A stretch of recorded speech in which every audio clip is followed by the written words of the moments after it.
Muy buenos días. Gracias por acompañarnos este sábado 8 de noviembre. Ya se sienten las posadas, José, ya. Hijo, y se acabó el año ya. ¿Tú ya empezaste? No, ¿No? el sábado, mañana. ¿Te vas a Pasó empezar mañana. al Guadalupe? Guadalupe Reyes, hijo, güey. ¿O estás Anda tú? la gente muy... A mí se me hace que tú estás en el Guadalupe. O al Pues- revés, los Reyes Guadalupe. Sí, exacto. No, porque esa es la semana muy buena, largo. ese es el sprint. Hoy tenemos un invitado chihuahuense, pues que fue galardonado, un abogado muy experto en temas agrarios.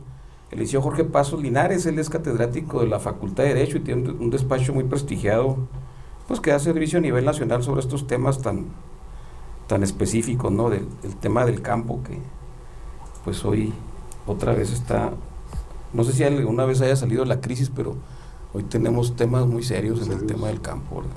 Pepe, buenos días. Buenos días, señor. ¿Qué tal? Buenos días, gracias por la invitación. Oye, el reconocimiento que recibe es el Andrés Molina Enríquez, y ahorita nos platicaba lo que ha hecho. ¿No es tu familiar? Seguramente. Sin lugar a duda, yo creo que sí es familiar mío, porque pues es considerado el padre de la legislación, de la normativa en el tema agrario, ¿no? Es un tema muy complicado, el tema agrario, porque es una actividad básica y muy importante, sobre todo en el medio rural de México, ahorita muy bocabajeada, muy bien problemada por las políticas públicas, por las asignaciones de los presupuestos y por las sequías, ¿verdad? Debe ser difícil vivir de este tema, porque no es un tema que me imagino que es opulenta como la recuperación de impuestos o cosas ahí que sí hay más billete, ¿verdad? Pero pues, ¿qué te motivó a dedicarte al derecho agrario, que debe ser un tema muy complicado, después de la reforma del artículo 27 constitucional en el 92? ¿Y cómo fue que obtuviste el primer lugar en el 7º concurso de abogados y visitadores agrarios? Bueno, ¿cómo llegamos ahí? Precisamente es a través de una selección que se hizo para personal de la Procuraduría Agraria, y uno de los perfiles que debíamos de cumplir quienes aspiráramos es que tuviéramos algún vínculo con el campo. En el caso, mi padre fue ejidatario, fue fundador de un ejido, entonces de alguna manera siempre estuvo presente el tema agrario en casa, en mi familia y en mi entorno, ¿no? Con la convivencia de la gente. Es el requisito, el paso o de el perfil, entrada. el perfil que se buscó en aquellos años, que todos tuviéramos alguna relación con el campo, abogados, visitadores y demás. Y luego de ahí te mandaban un curso prepadéutico, que eran clases. En el 92 empezamos en Saltillo, y bueno, pues ahí a estudiar y a prepararse, poner atención, y logré obtener el primer lugar de ese curso, del 7º en Saltillo, Coahuila. Se desarrolló en La Narro, las instalaciones de La Narro en Saltillo. Y es un tema de la abogacía apasionante. Sí, para los que nos dedicamos, pues obviamente es muy apasionante el tema. O sea, es Tiene más allá que de ver- una chamba, ¿verdad? Pues, Es más allá de una chamba, es exacto, es correcto. Es más allá de una chamba, tratar de entender desde la historia. No podemos comprender en México si no entendemos la parte del derecho agrario, porque finalmente el derecho agrario surge, o la primera relación que surge del hombre con la propiedad es a partir de que se asienta en un lugar. Y lo representamos, en el caso de México, a partir de que los aztecas se asientan en el centro del país. Ahí se empieza a generar una tenencia de la tierra, y a partir de esa tenencia de la tierra se van generando todas las estructuras sociales, y van evolucionando a través de la historia hasta nuestros días, ¿no? En el 92-99, Jorge, capacitaste a más del 50% de la plantilla nacional de visitadores y abogados agrarios del país. En aquellos años, ¿cuáles eran los desafíos antes del año 2000? Bueno, antes del año 2000 el desafío era que se implementara el nuevo derecho agrario, que se difundiera y que la gente conociera de las libertades que le entregaba la nueva legislación agraria, y que pudiéramos llevarle a la gente seguridad jurídica en la tenencia de la tierra. Entonces, fue parte, primero, pues conocer el derecho agrario y luego dotarla de instrumentos para que ejercieran esas libertades. En ese sentido, fue muy importante un programa que se denominó Programa de Certificación de Derechos Ejidales y Titulación de Solares Urbanos. Entonces, a través de ellos, los ejidatarios obtuvieron sus certificados parcelarios de uso común. Y algo muy importante, las familias obtuvieron títulos de solares urbanos, lo cual los convirtió en propietarios de las casas inscritos en el registro público de la propiedad. O sea, le generaste patrimonio y seguridad y certidumbre a las familias. ¿Y cuántos, o mejor dicho, cuándo empezó el reparto de tierras realmente? ¿Y cuándo concluye en México el reparto de tierras? Porque yo escuché al presidente Salinas con algunos discursos así muy disruptivos, pero ¿ya no hay tierra que repartir ahora? No, o sea, hay tierra, pero no hay suficiente como para que mantengas una expectativa nacional de que le vas a dar tierra a todo el que no tenga. No hay suficiente tierra para este asunto, ¿no? El reparto agrario como tal se empieza a plantear desde la Revolución. Anteriormente existieron otro esquema agrario en el país a través de la pequeña propiedad, a través de las comunidades indígenas que ya existían desde antes de la colonia, pero hablando propiamente del reparto es a partir de la Revolución. Concretamente empieza con la propuesta de la ley del 6 de enero de 1915. Zapata era su lema, ¿no? Zapata era... Emiliano Zapata. Zapata decía, bueno, la tierra es para el que la trabaje y restituirle la tierra a las comunidades indígenas. Esos eran dos de los postulados más fuertes de Zapata, ¿no? Que el campesino tuviera acceso a la propiedad de la tierra y que se le restituyera a los... ¿Y entonces el reparto cuándo empieza y cuándo concluye? Digamos que empieza en 1915 en la propuesta y culmina en 1992. O sea, fue mucho tiempo el que duró el proyecto del reparto. Sí es importante decir que en la época de los 36, en la época de Lázaro Cárdenas, fue el periodo donde más tierras ejidales, más ejidos se crearon, más tierra se entregó.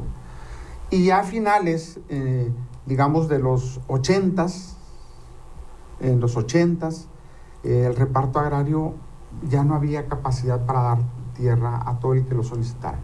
Muchas de esas solicitudes que se formularon en los últimos años del reparto agrario fueron resueltos en forma negativa, porque no había condiciones.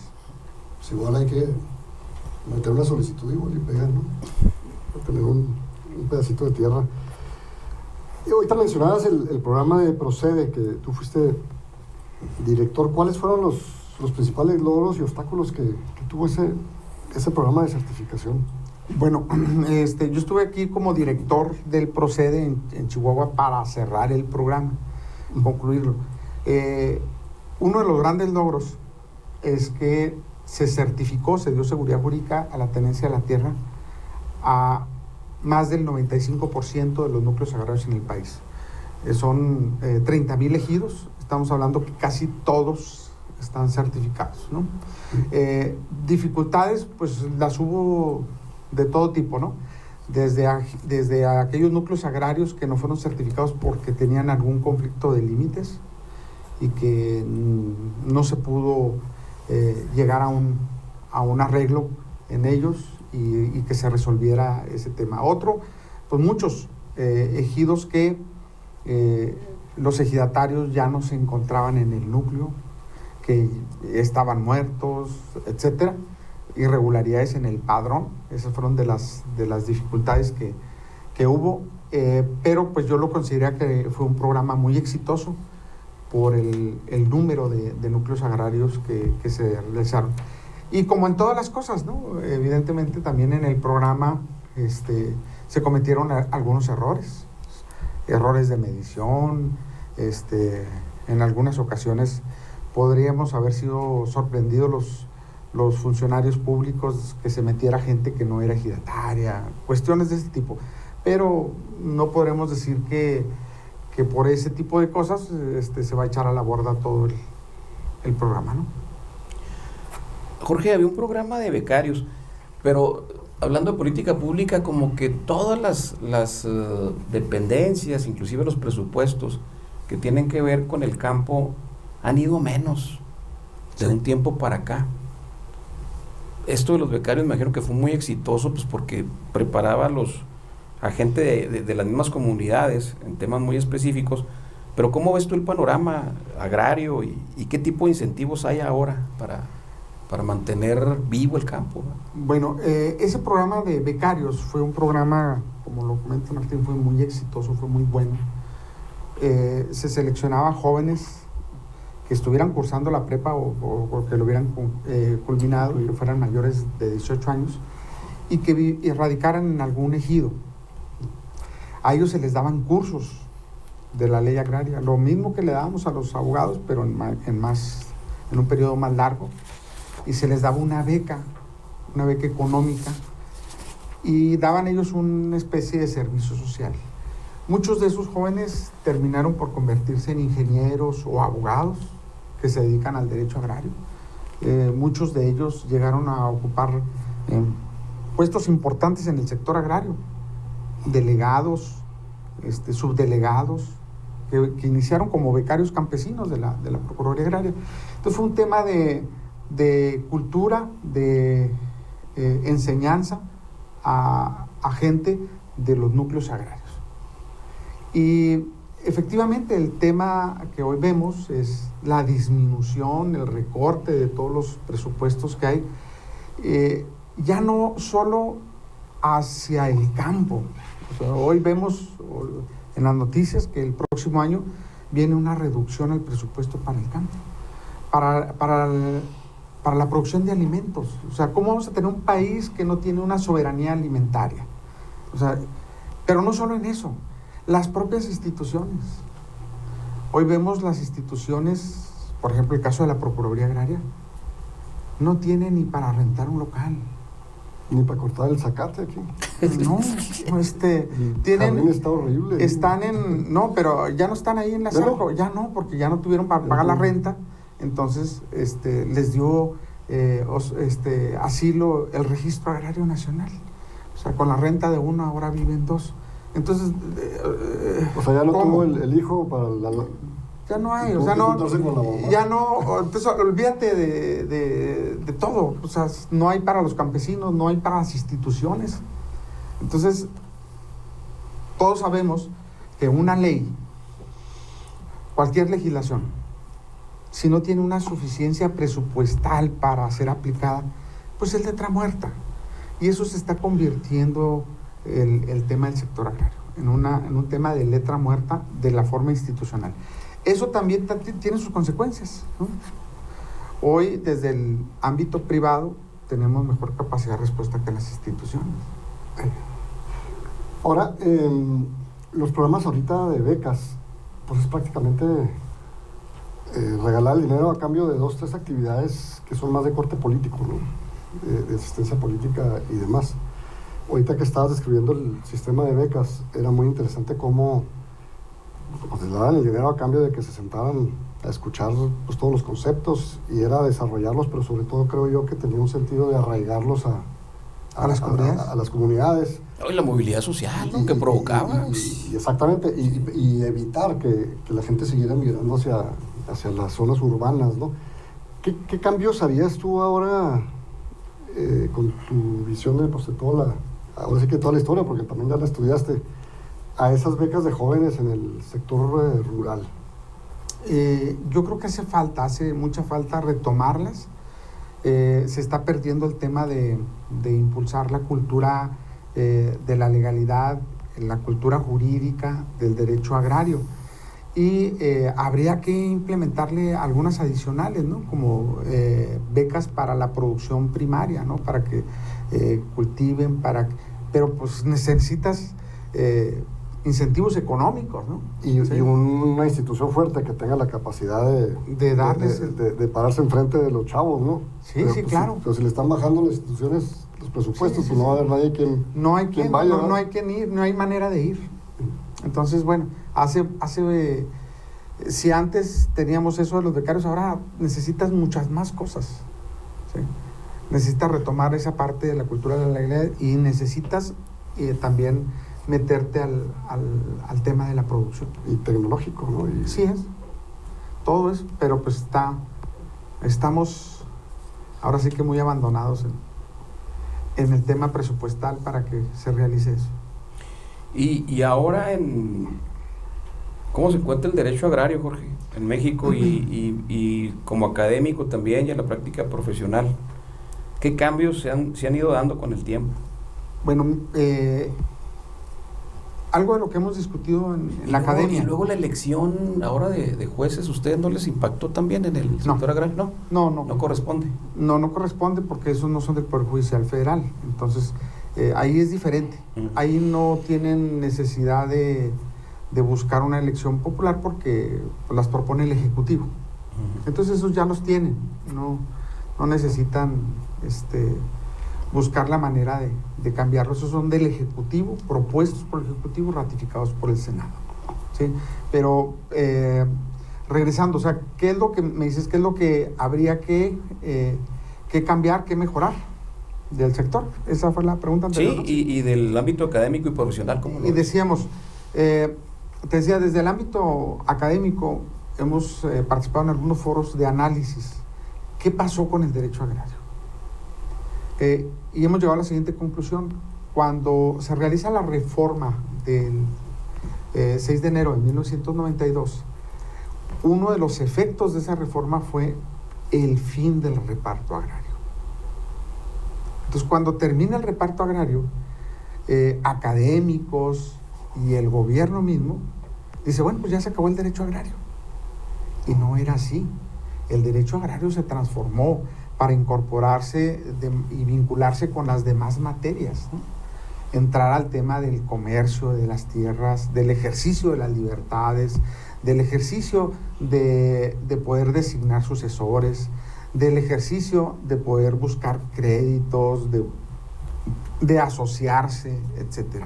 Esas libertades se generaron a partir de 1992. ¿Y qué es lo que pasó? Las universidades y el mismo gobierno dijo, se acaba el derecho agrario. El derecho agrario dejó de ser una materia obligatoria en casi todas las universidades del país y se pone como optativa. Y es un gravísimo error, porque al final de cuentas, pues de modo que desaparezca la tierra. Entonces, el derecho agrario lo tienes que vincular con otras materias, ¿no? ¿Sí? La legislación civil, la mercantil. No, el desarrollo urbano, desarrollo todo. urbano. Sí. De modo que las ciudades no sigan creciendo, sino basta ver aquí alrededor de la ciudad de Chihuahua y vamos a ver cuántas tierras se están incorporando al desarrollo urbano y que son de origen ejidal. O sea, dices porque la tierra pues, no va a desaparecer, pero parece que la actividad agrícola sí es la que está en riesgo, ¿no? Con la política pública. ¿Qué puede hacer el Estado como poder legislativo, ejecutivo y judicial también, ¿verdad? Para compensar un poco la ausencia de política pública federal o el retroceso en esta materia? ¿Qué recomendarías tú a los legisladores y al ejecutivo? Hacen falta programas de apoyo al campo. Sí. Porque bueno, el gobierno de Estado sí ha estado aumentando su presupuesto, tratando de balancear un poco el declive del presupuesto federal, ¿verdad? Sí, pero ahí tienen que entrar todos. Inclusive yo incorporaría hasta los mismos municipios, deben de tener programas de apoyo para los campesinos. Gobiernos municipales y gobiernos del Estado son muy específicos los apoyos que te pueden dar y son pocos, ¿no? Que si les consigues algunos lotes de pastura, les das un precio subsidiado o maquinaria, pero es limitado. Le falta un programa más general. Mire, por ejemplo, hace poco veíamos que se prohíbe por el gobierno federal, están en el tema de la prohibición de la producción del maíz transgénico, bajo el argumento de que es nocivo para la salud. Situación esta que no está ni siquiera plenamente acreditado que sea realmente nocivo, ¿sí? y se busca con ello proteger el maíz nativo. Pero lo hacen a través de una prohibición. Entonces yo digo, a ver, en lugar de prohibir, ¿por qué no? Te dices, a ver, por cada tonelada de maíz te voy a dar un subsidio adicional de tanto, que te haga redituable, que económicamente te sea atractivo. Y programas de mejora de producción. Como le hacen los países desarrollados, ¿cómo le hace Estados Unidos? ¿Por qué? A ver, ¿por qué cuando vamos al súper y compramos las manzanas que dicen ahí Washington, vienen de Estados Unidos? ¿Por qué son más baratas? Porque ya están subsidiadas. Y las manzanas que aquí podemos comprar, que se producen aquí, son más caras. ¿Por qué? Porque no tienen ningún apoyo. Y aparte aquí la producción es más complicada, ¿no? Porque allá les llueve y no les graniza. O sea, tenemos a veces frecuentemente el tema del ambiente, de las sequías, en contra, pero aparte nadie te impulsa, pues entonces no avanzamos por ningún lado. Entonces eso es lo que hace falta programas reales, ¿no? Y enfocados, bien enfocados. Por ejemplo, existió un programa era noble desde el punto de vista que era el PROGAM. El PROGAM era un programa en el que el gobierno federal le daba un estímulo económico a los productores de ganado por cada cabeza de ganado. Ya desapareció, porque había grandes ganaderos que tenían muchos. Bueno, ajusten el programa y digas, voy a apoyar hasta 100 cabezas de ganado, 250, las que sean, y darles apoyo al que más lo necesita. ¿Sí? Pero lo desaparecieron. Lo desaparecieron, entonces dijo, para que no se lo roben, mejor lo desaparecemos. Ya, no. Jorge, uno de los grandes temas en México y obviamente en Chihuahua es el crecimiento urbano, el uso de suelo, el desarrollo urbano. Ya Chihuahua es una metrópoli de 1 millón de habitantes, ya estamos pegados, ahora sí, con Santa Eulalia, con Aquiles Cerdán, con Aldama ya, hay corredores que nos unen ahí comerciales y luego tenemos problemas ya serios de seguridad, de recolección de basura, de movilidad. ¿Qué pasa con esos usos de suelo que a veces son especulativos? Tenemos el caso, por ejemplo, del relleno sanitario, ¿no? Que por un amparo ahí de los propietarios se frena pues algo muy urgente para la ciudad. Servicio público. Se ha hablado en los últimos años de que buscar que la ciudad tenga un crecimiento vertical, ¿no? Para evitar el tema de los costos de los servicios públicos y demás.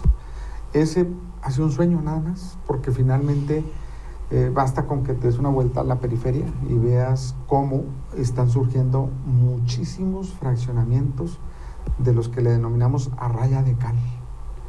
¿Qué quiere decir? Que muchos de ellos compran nada más con una cartita de posesión, y esas cartitas de posesión jurídicamente no tienen ningún valor. La tierra tiene que estar acreditada por escrituras o títulos de propiedad, no por cartitas de posesión. Que muchas veces esas cartitas de posesión ni siquiera está enterada la Asamblea Ejidal de que andan circulando esas cartitas de posesión. Y a veces ni siquiera de los ejidatarios. Hacen unas especies de inmobiliarias y venden, fraccionan a raya de cal sin servicios, sin seguridad jurídica en la tenencia de la tierra. Y la gente los compra porque... Y es fraude seguro casi, ¿no? Frecuentemente es fraude. Frecuentemente, no vamos a decir que siempre es un fraude, pero sí frecuentemente es un fraude. A la hora que vas y reclamas, dicen, no, pues yo no sabía, era mi tierra, yo no te vendí. O se muere el ejidatario y el hijo dice, no, pues mi papá no me dijo nada, entonces esto es mío, y te lo reclaman. Entonces eso está sucediendo, no hay derechos de fraccionamiento, y con todo el problema ese, pues el municipio le va a crecer más el problema. No han podido frenar esos fraccionamientos irregulares. Y vamos, debería... ¿Hay corrupción ahí o qué hay? ¿Por qué no? No, es un círculo vicioso, ¿no? Por un lado, si tú quieres hacer un cambio de destino de tierras de uso común, asentamiento humano, Las instituciones del sector agrario no te dejan. ¿Por qué? Porque para una asamblea de ese tipo tienes que pedir permiso a México. Tienes que llevarle los estudios de Semarnat. Semarnat no te hace los estudios. Tardan 2 o 3 años en entregarte un dictamen. Entonces, y son carísimos. No te los hacen. No te entregan la opinión. Tienes que andar luchando con ellos en los juzgados federales para que te respondan, para que te contesten. Entonces, desde ahí empieza una traba. ¿Y qué es lo que sucede? Pues la gente dice, bueno, pues mejor vendo a raya de cal. Entonces no pagas derechos de fraccionamiento y mucho menos te estableces el compromiso de la dotación de servicios públicos. Y ya nada más le pasas el problema al municipio. Al rato los vas a tener formados en el municipio exigiéndote agua, drenaje, luz, pavimento y todo. Seguridad. Seguridad. Entonces, ese es un problema muy fuerte. Y no es exclusivo de Chihuahua, ¿eh? No. Es un problema nacional. Tú a la ciudad que quieras, ve y vas a encontrar exactamente lo mismo. Ahorita con el problema en México de los precios de garantía del maíz y de hecho que también ya estamos importando más maíz blanco que antes no importábamos, antes éramos autosuficientes. ¿Tú cómo ves ese problema de ausencia política pública? ¿Tienen razón de exigir ese precio de garantía o hay grilla? No, tienen toda la razón. Todita la razón, tienen la razón. Y no nomás, ya el tema nos está rebasando del maíz, ya lo mismo vemos con la papa, ya vemos que Estados Unidos ya está produciendo aguacate, al rato vamos a tener problema también con el aguacate. Entonces, el problema es que vamos en una dirección en la que estamos perdiendo la autonomía alimentaria. Y eso es gravísimo. Jorge, pues estamos llegando casi al final ya del programa. ¿Qué significa para ti haber recibido el reconocimiento Andrés Molina Enríquez del Congreso Agrario Nacional como uno de los mejores abogados del país? Bueno, es un reconocimiento que se hace a la trayectoria que hemos tenido. Yo tengo 33 años dedicado a la materia. Y es un gran compromiso porque implica que tengamos que mantener una postura crítica, positiva. Es decir, no solo decir está mal que no hagan, sino también proponer cosas que deben de hacer. Y bueno, pues en esto hemos estado participando en foros como el Congreso, haciendo señalamientos muy puntuales, ¿no? En el caso de las instituciones públicas, por ejemplo, el Registro Agrario Nacional está hecho garras. No, para empezar, no le entienden ni saben que es público. No te dan acceso a la información, te bloquean y muchas veces las cosas las tienes que sacar con órdenes judiciales. Y eso no puede suceder en ninguna institución pública, ¿no? Oye, ¿qué organización es la que da el premio? Es el Congreso Agrario, se conforma, por académicos, distintas universidades que participan. Es un órgano colegiado, el que te hacen la propuesta, los núcleos agrarios o algún académico te propone las razones por las que te propone para el premio, y es discutido en forma colegiada y bueno, pues ya se otorga. A la fecha se ha otorgado en 10 ocasiones. Yo sería el reconocido con esa distinción número 10, ¿no? Y sería la primera ocasión en la que no se entrega a un funcionario, ¿no? Hemos tenido que se ha entregado a los presidentes del Tribunal Superior Agrario, procuradores, directores en jefe del registro, y este año el órgano colegiado decidió que fuera alguien distinto a la administración pública. Muy bien, pues felicidades. Pepe, estamos llegando al final del programa. La tierra es de quien la trabaja. La tierra es de quien la trabaja. Pues sí, definitivamente una ausencia de una consolidación de la política pública para salirnos del tema de la repartición, porque ya no hay. Sin embargo, pues sí hay que meter una solicitud igual y pega. Y pues ojalá que los diputados se pongan las pilas en vez de andar yéndose a vivir ahí en Morelos a casas que seguramente tienen propiedad irregular. Bueno, por ejemplo. Ese es Alacal, ¿verdad? Pero digo, sí, pero la cal importada. Sí. Y en lugar de piedritas, pues con mármol, ¿no? Sí, sí, las banderitas pues son con cimentación. Sí, claro, claro. Y demás, ¿verdad? No, muy interesante ese tema porque la verdad, nosotros como gente urbana pues va uno al súper y compra lo que necesita, pero sí se debe uno preocupar más allá de eso, ¿eh? Así es. Jorge, un mensaje final a la audiencia. Estamos llegando al final de este programa de hoy, sábado 8 de noviembre. Agradecer a Jorge Pazos Linares su presencia. Bueno, pues el mensaje, aprovechando pues que estamos en un entorno urbano, hay que tener cuidado en el tema de la adquisición de tierra. Es patrimonio que se debe fincar en documentos y debemos de tener certeza. Yo invitaría tanto a los interesados en adquirir tierra como a los mismos ejidatarios, pues que vayan más de las manos, sobre todo con la autoridad municipal, ¿no? Porque ahí es donde va a rebotar el tema de los servicios.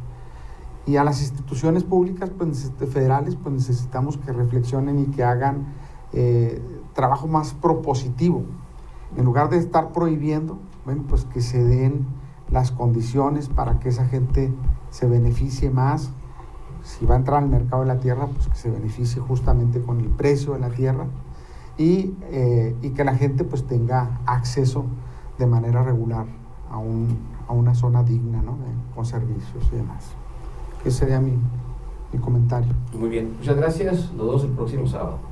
Gracias.